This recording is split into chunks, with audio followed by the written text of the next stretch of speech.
So now in America, when you're running for president, you can't even repost and reshare what is being said on television about a case that you're being prosecuted in. It's totally outrageous. Unfortunately, I don't think the judge will rule in our favor because he's a Democrat. He donated money to Joe Biden's campaign, and this entire case is a sham, and the gag order is outrageous. Right now facing around $10,000 in fines for potential gag order violations.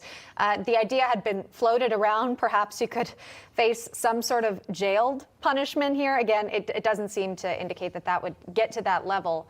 But it does kind of tell you what's going on behind the scenes at the courthouse. And you think about where we saw the former president actually go outside of the courthouse just last week. And I know we were discussing this with you before, when President Trump went to Harlem, New York, and he was met by a crowd of supporters there. Yeah. Does he, while he spends time in New York City, which he's going to be doing for the next few weeks, does he continue to plan to sort of campaign while not violating gag orders at other New York City events? Yeah, well, certainly the Democrats are trying to make it as difficult as possible for President Trump to be a candidate in the next election. And that's what this entire case is about.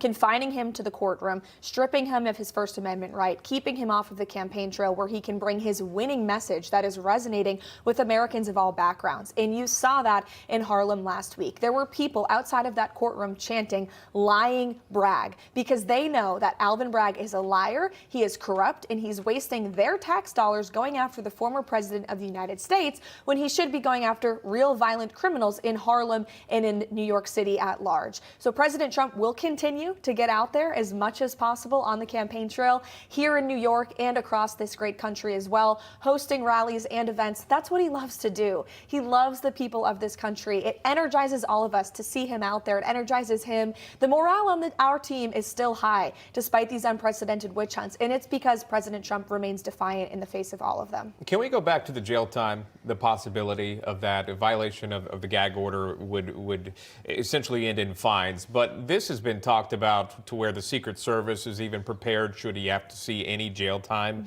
Have you spoken with the president about that? Has there been any thought that, hey, this could happen? Some are reporting that maybe that's what the defense is pushing for. Is there any truth to that? Has he been prepared for that moment? Well, it's highly unlikely, we believe, that that would actually occur. However, it's very clear that's what the Democrats want, right? They talk about it on the media all day long. Joe Biden's own advisors have expressed how excited that would make them to see that happen, which is really despicable when you think about the fact that we're not only talking about the former president of the United States and his political opposition wanting to imprison him, but he's also the leading candidate in this next election. These are third world banana republic tactics that the Democrat Party is openly talking about as their main strategy to get their candidate, Joe Biden, over the finish line in November. However, we do believe that practically it's very unlikely. All right, we got to talk to you about what happened last night in Pennsylvania, because the presidential primary, it's still going on. Of course, voters in various states have their candidate in the race.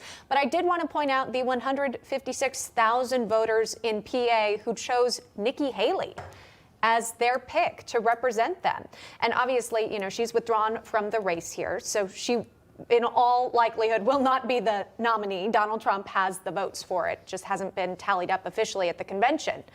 But is Team Trump looking at those voters and hoping to win them over ahead of the November election? Because you're going to need them, especially in a swing state like PA. We are seeing a lot of these voters now come home. President Trump, in many polls, in all the polls, has the majority of support of Republican voters. He's also leading with independents by double digits. And to answer your question directly, yes, we welcome all Americans, not just Republicans and independents, but also disillusioned Democrats who realize that we cannot have 4 more years of Joe Biden's chaos and destruction. We cannot afford 4 more years of Joe Biden's wide open border that has allowed millions and millions of illegal people into our country. We cannot have 4 more years of Joe Biden's weak foreign policy that is leading to war all over this world. And imagine what our American economy would look like with 4 more years of Joe Biden's new tax proposal. Not only are we suffering from record high inflation, he wants to tax the American people with the largest tax hike in history, which would rob the average American family